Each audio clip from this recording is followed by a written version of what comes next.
Riċerka medika tat-tabib Malti Dr. Miguel De Bono fl-Ingilterra mistennija twassal għal titjib fil-kwalità tal-ħajja ta' eluf ta' pazjenti inkluż dawk Maltin.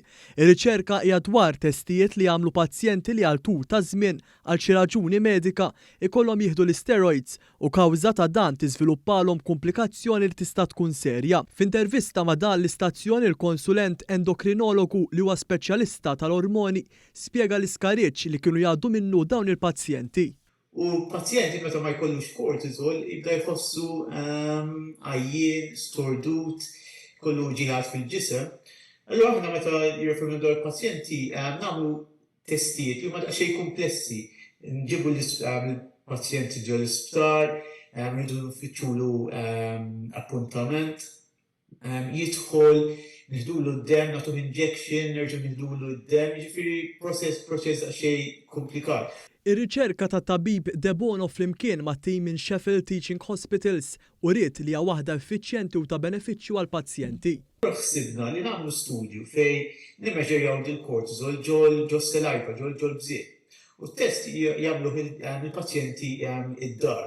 U sibna li dan l-istudju sibna li t-test huwa kważi accurate daqs kemmu il-dat-test li nagħmlu kompless. Ġifieri f'70% tal-pazjent iġib l-istess riżultat.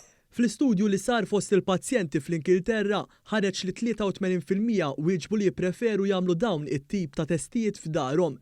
F'dan l-istadju tar-riċerka test beda jintuża fil-kliniċi ta' Sheffield Hospitals wara mistenni jinfirex ma' kliniċi u sptarijiet fl-Ingilterra kollha. B'dan it-test li huwa inqas kumpless, il-pazjenti se jħallsu mit-sterlina anqas mit-testijiet li kienu jagħmlu qabel. F'sena waħda fl-Ingilterra jsiru ma' 90,000 test u t-tabib Malti spjega li jekk it-test tagħhom jintuża minn 25,000 persuna dawn ikunu frankaw bejn 5 u 10 miljun euro lil pazjenti.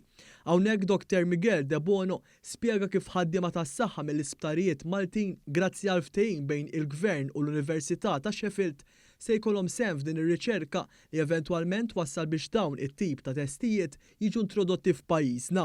Il-Ministeru qed joffri fellowships ta' 50,000 lira kull wieħed għal nies li jaħdmu fis-saħħa, healthcare workers, kull tip ta' ħaddiema li jistgħu japplikaw għalihom u japplikaw għal dawn il-fondi biex jagħmlu riċerka. Insabna bdejna biex li nagħmlu riċerka f'din l-erja tal-cortisol u biex niżviluppaw dan it-test ukoll ġewwa Malta.